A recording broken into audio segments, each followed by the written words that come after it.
A esta hora, temas económicos en nuestra pantalla. ¿Cómo le va? Bienvenidos. Vamos a revisar titulares. WTI a mínimos. El indicador petrolero para Estados Unidos ha cotizado este lunes en $11,49 por barril. Hablamos además de Brasil. Pagos de ayuda o coronabonos, como le llaman popularmente en el país, resultan insuficientes ante el tamaño de la crisis que se vive en la nación. Además, la Organización Internacional del Trabajo alerta sobre el desempleo joven y hoy lo analizaremos en nuestro espacio Expediente Económico.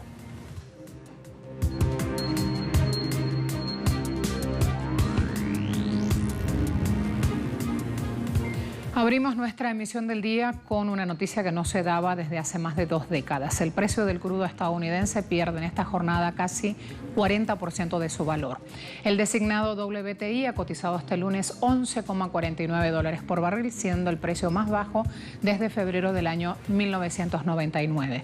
Según informaciones que se han conocido, la caída en el precio del WTI se debe al desplome en la demanda mundial provocado por la pandemia. El WTI es una clase de crudo producido en Texas y el sur de Oklahoma, que sirve como referencia para fijar el precio de otras corrientes de crudo.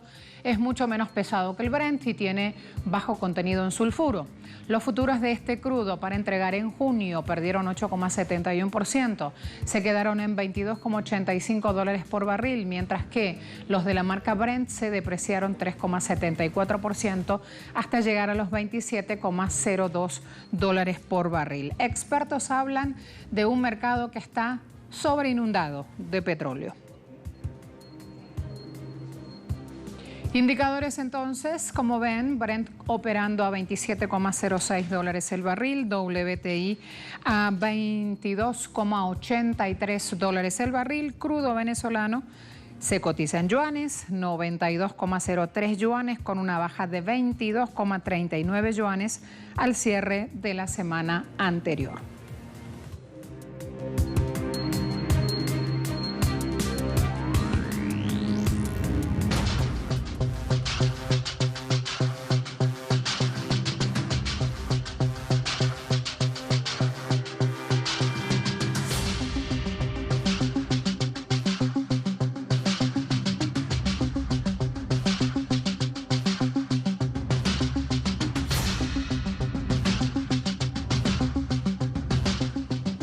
El presidente del Banco Central de Irán llamó al FMI a ignorar presiones que se ejercen desde Washington y a entregar a su país el préstamo solicitado para luchar contra el COVID-19.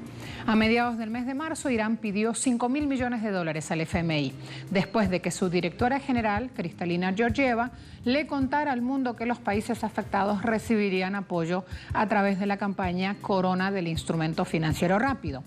Pero Washington expresó su oposición a la solicitud de Irán a esta organización, aun cuando Teherán es miembro del FMI y hasta ahora el préstamo no llega a esa nación. Las sanciones que Estados Unidos aplica a Irán obstaculizan la compra de insumos anti-COVID-19. Pese a que desde Washington insisten que las sanciones no se aplican al sector humanitario, como es el caso de productos farmacéuticos, suministros médicos y alimentos, una responsable de la Sociedad de la Media Luna Roja iraní explica que las restricciones en la práctica impiden a esta nación importar equipos y suministros médicos. ¿Por qué? Porque no puede pagarlos. De acuerdo a Mansour Bagheri, directora de Operaciones y Programas Internacionales del Grupo de Ayuda Iraní, dio una entrevista al canal japonés NHK. Allí dijo que muchos de los proyectos de la sociedad, incluida la gestión de hospitales en Irán, están financiados por donaciones de todo el mundo. La Media Luna Roja iraní está recibiendo ofertas ahora de asistencia financiera del extranjero, pero en la práctica esas ayudas no se dan porque las sanciones estadounidenses prohíben transferencias de dinero a Irán. Fíjense cómo el senador estadounidense Chris Murphy de Connecticut dijo en una entrevista reciente a medios locales que la política de sanciones que ejerce Estados Unidos sobre Irán hace imposible que los suministros lleguen a ese país, por lo que está en parte causando la muerte de las personas que podrían salvarse. Él dice: si nuestra política fuera diferente. Exagerada. Desde el brote de COVID-19, el secretario de Estado de Estados Unidos, Mike Pompeo, ha declarado en repetidas ocasiones que no levantará las sanciones contra Irán, lo que ha empeorado la situación epidémica de Irán, que ya es grave.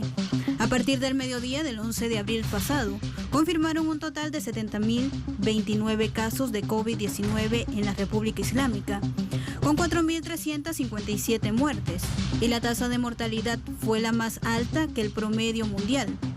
Funcionarios de salud iraníes dijeron que la razón principal de la alta mortalidad es la escasez de suministros médicos causados por las sanciones de Estados Unidos, que se recrudecen en medio de la emergencia sanitaria. Recordemos que el pasado 26 de marzo, el sitio web del Departamento del Tesoro de Estados Unidos publicó una lista de 15 personas y 5 empresas en Irán que fueron sancionadas. Además, según un informe de Wall Street Journal publicado el pasado 7 de abril, se conoció que Estados Unidos planeaba bloquear la solicitud de Irán de un préstamo de emergencia de $5.000 millones que hizo Hassan Rouhani al Fondo Monetario Internacional. Sobre la base de este entendimiento, la comunidad internacional ha pedido a Estados Unidos que levante las sanciones contra Irán y otros países. Lo ha hecho Michelle Bachelet, alta comisionada de las Naciones Unidas para los Derechos Humanos. Lo ha solicitado también un grupo de 24 diplomáticos y funcionarios de alto rango, incluidos 4 exsecretarios generales de la OTAN, quienes también instaron a la administración Trump a salvar potencialmente cientos de miles de vidas en todo Oriente Medio, al aliviar las sanciones médicas y humanitarias contra Irán. Sin embargo, Pompeo hizo oídos sordos a todas estas apelaciones y críticas. Según Thomas Pickering, subsecretario de Estado para Asuntos Políticos de Estados Unidos y embajador de múltiples países, ha dicho en una conferencia telefónica que la historia ha demostrado que cuando Estados Unidos ha permitido el alivio de las sanciones estrechas a corto plazo a Irán con fines humanitarios y médicos, la gran cantidad de asistencia ha llegado a sus destinatarios. Desde la comunidad internacional señalan, la pandemia ya es una gran desgracia para toda la humanidad. Las sanciones dominantes impuestas por Estados Unidos a algunos países están convirtiendo la pandemia en una gran crisis humanitaria. En Argentina existió ya una declaración previa del gobierno, están en marcha ayudas económicas ante la realidad económica que deja esta pandemia. Ahora, cuando hablamos de la pausa, vamos a ir ampliando justamente estas imágenes y contándoles un poco más de los anuncios.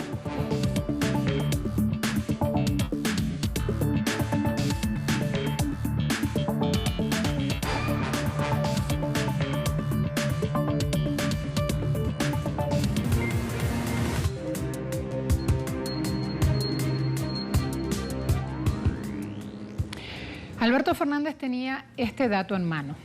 Más de 420.000 empleadores privados se registraron en el sitio web de la Administración Federal de Ingresos Públicos para acceder desde allí al programa de asistencia al trabajo y la producción. Esta cifra equivale al 82% de las empresas privadas del país. 82% de las empresas privadas le están pidiendo ayuda al Estado para sostener sus nóminas y su producción. El gobierno argentino estableció una serie de medidas de asistencia para empleadores y trabajadores del sector privado por un lado y para autónomos y monotributistas por el otro. El plan anunciado por el gobierno de Argentina mantiene y simplifica la reducción de aportes patronales prevista en el decreto 332-2020. El pago del 50% de los salarios de los empleados de las empresas afectadas y créditos para los autónomos y monotributistas, en los que el Estado se hace cargo del 100% del costo financiero. A través del decreto 376-2020, ampliatorio del 332-2020, el presidente argentino dispuso que por el programa de asistencia de emergencia al trabajo y la producción, habrá un salario complementario que consiste en la asignación abonada por el Estado Nacional para los trabajadores en relación de dependencia del sector privado. Además, se dispuso el crédito a tasa cero para personas adheridas al régimen simplificado para pequeños contribuyentes y para trabajadores autónomos en las condiciones que establezcan la jefatura del gabinete y el Banco Central. en el marco de sus respectivas competencias con subsidio del 100% del costo financiero total. Se confirmó además la puesta en marcha de un sistema integral de prestaciones por desempleo, que van de un mínimo de 6.000 a un máximo de 10.000 pesos. El gobierno nacional consideró que las sucesivas prórrogas de las medidas de aislamiento social preventivo y obligatorio obligan al Estado a un esfuerzo mayor para minorizar el impacto de las medidas sanitarias sobre los procesos productivos, el desarrollo de las actividades independientes y el empleo, y actuó en consecuencia. El gobierno de Brasil ya comenzó a pagar una ayuda social llamada el bono de la corona. La cuestión es que los ciudadanos dicen que no es suficiente ante el tamaño de la crisis que viven. Van a ver a Cosme ahora, dedicado toda su vida al turismo, pero que porque cerró el sector desde marzo hasta nuevo aviso, ha perdido su única fuente de ingresos. Sin turistas que vayan a esta favela donde él vive. No tiene comida, no tiene servicios para su casa. El panorama, decíamos, no es para nada alentador tampoco en Brasil para la cuestión del turismo. Entonces, él mismo saca sus propias conclusiones. Cosme esta semana recibió la ayuda, $115. La gente dice que todos estamos en el mismo bote, pero no estamos en el mismo bote. Podríamos estar pasando por la misma tormenta, pero algunas personas están en botes grandes y elegantes, como nosotros, en botes pequeños con menos posibilidades para sobrevivir.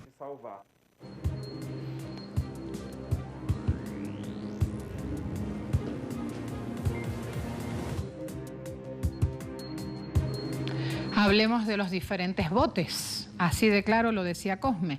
De acuerdo a la Confederación de Comercio de Brasil, si el problema de la pandemia no tiene pronta solución, el desempleo aumentará de 13 a 20%, es decir, 40 millones de trabajadores quedarán desempleados.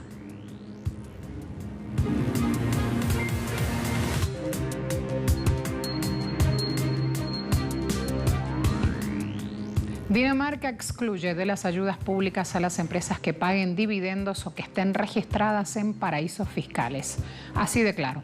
En plena pandemia, el gobierno ha ampliado la duración y la cuantía de sus programas de ayuda a las empresas y a los trabajadores hasta alcanzar los 55.000 millones de euros.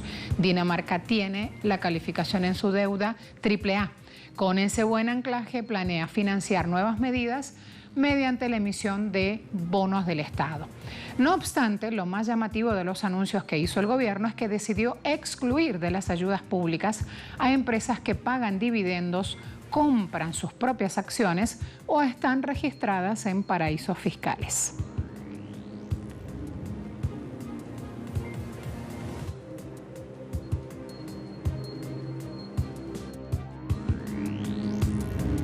Las repercusiones. Voy a mostrar uno del lado latinoamericano y otra del lado europeo.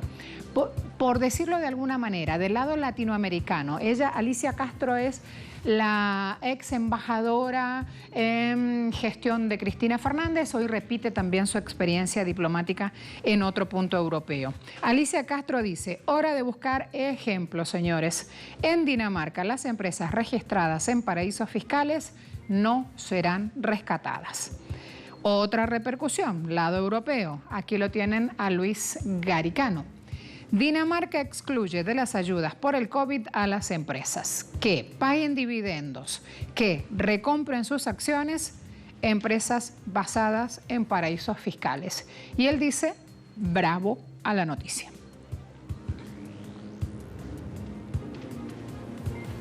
Entre tanto, políticos en Europa manifiestan su descontento con la Unión Europea tras rechazar una mutualización de deudas en el Parlamento. La propuesta se trataba de emitir una resolución conjunta ante la crisis económica que deja la pandemia e incluía la compra de las deudas de los Estados miembros por parte del Banco Central Europeo, lo que les permitiría a su vez planificación de pago a largo plazo que evite el incremento de la deuda pública.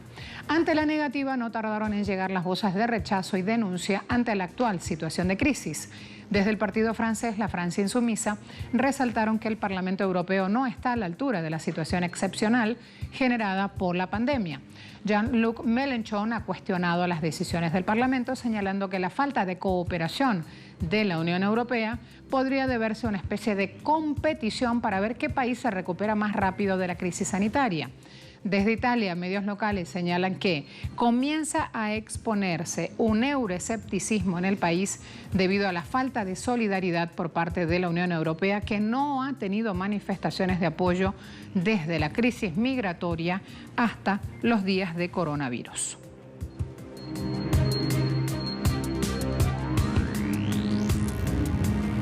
Instagram lanzó nuevas herramientas para ayudar a pequeños y medianos empresarios durante la pandemia.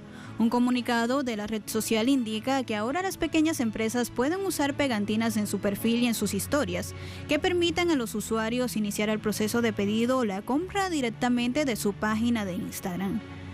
A partir de este lunes, la función de gift card y pedidos de comida a domicilio o para recoger en la tienda estará disponible en Estados Unidos y Canadá. Se implementará en todo el mundo durante las próximas semanas. Las recaudaciones de fondos estarán disponibles en Facebook para recaudaciones personales que creen los propietarios de las empresas o sus seguidores. La empresa plantea esta opción como ayuda a las pequeñas empresas durante la COVID-19. A la vuelta de la pausa vamos a analizar el último informe de la Organización Internacional del Trabajo y vamos a hacer énfasis en el tema del sector joven y la mano de empleo.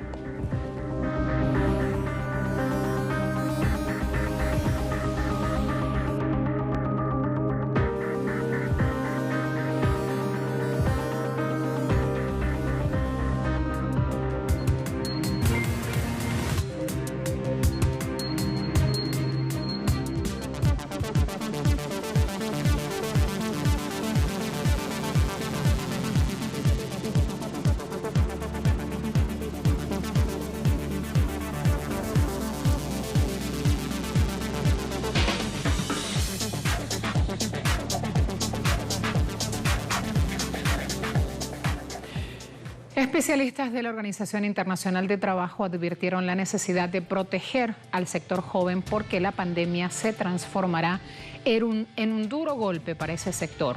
Y hablan de 5 factores.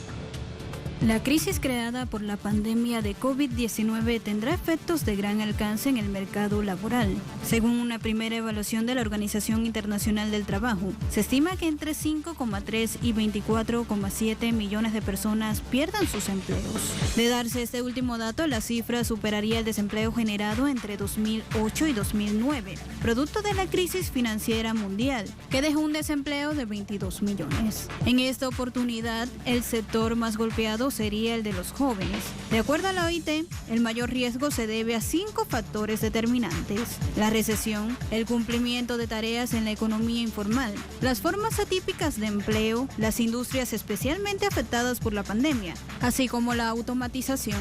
Los investigadores y especialistas del Organismo Laboral Tripartito Mundial indicaron que la recesión afecta más a los trabajadores jóvenes, ya que son los primeros en sufrir el recorte de horas laborales o el despido. También describieron que la ausencia de redes y experiencia laboral dificulta la búsqueda de otro empleo decente, por lo que son empujados hacia tareas de menor protección jurídica y social. Según los expertos, los emprendedores jóvenes y sus cooperativas afrontan problemas similares a partir de dificultades económicas para obtener recursos y financiación, y ese sector desconoce cómo afrontar escenarios comerciales complicados. Por otro lado, otro de los factores descritos por la OIT es que 3 de 4 jóvenes trabajan en la economía informal, en especial en países de bajos ingresos y medianos. Entre las áreas en las que desempeñan actividades se encuentra la agricultura, pequeñas cafeterías o restaurantes. Los ahorros de este tipo de trabajadores son escasos o nulos, por lo que no pueden permanecer confinados. Desde la OIT también apuntan a que muchos de los trabajadores jóvenes tienen una forma típica de empleo, ya sea tareas a tiempo parcial, temporal o plataformas digitales, usualmente con malas pagas, horarios irregulares, escasa o nula seguridad o protección social y falta de prestación por desempleo. El estudio de la OIT revela además que los jóvenes trabajan por lo general en sectores e industrias afectadas por la pandemia, como es el caso de comercios al por mayor o al por menor, la hotelería y la restauración, áreas donde se contabilizan asistentes de tiendas, cocineros y camareros. Además, son los más amenazados por la automatización total o parcial, por lo que urge de parte de los gobiernos de los países medidas medidas de apoyo o estímulo. Por eso el llamado desde la OIT al mundo entero es a proteger la mano de obra más joven. Y es que aquí es importante destacar que el aumento de desempleo juvenil representa un elevado costo a largo plazo para todas las sociedades, dado que incorporarse al mercado laboral en recesión les puede provocar una pérdida de ingresos significativa y persistente, e ignorar esa problemática sectorial implica el desperdicio de talento, estudios y formación, por lo que las consecuencias del virus podrían prolongarse décadas, concluyeron los especialistas del organismo que conduce el ex sindicalista británico Guy Ryder. Fíjese, voy a agregar ahora declaraciones de Guy Ryder, que es el director general de la Organización Internacional del Trabajo. Él pidió una respuesta inmediata, centrada en las personas, basada en la solidaridad mundial. Este funcionario instó al FMI y al Banco Mundial a centrar su respuesta en una ayuda inmediata a los trabajadores y a las empresas a fin de proteger actividades y medios de subsistencia, sobre todo en los sectores más afectados y en los países en desarrollo. Dijo además este funcionario que es necesario prestar atención prioritaria al impacto sobre las pequeñas empresas, los trabajadores no protegidos y los trabajadores de la economía informal. Hay que destacar, entre los sectores más desprotegidos se encuentran los jóvenes. Son los que enfrentan tasas altas de desempleo y subempleo, son más vulnerables a la caída de la demanda laboral, como se observó durante la crisis financiera mundial. Y finalmente Ryder dijo, nuestro objetivo debe ser reconstruir todo mejor, de manera que nuestros sistemas sean más seguros, más justos y más sostenibles de los que permitieron que esta crisis ocurriera, y más eficaces para amortiguar las consecuencias de las futuras crisis sobre las poblaciones de todo el mundo. A todos muchas gracias. Hasta luego.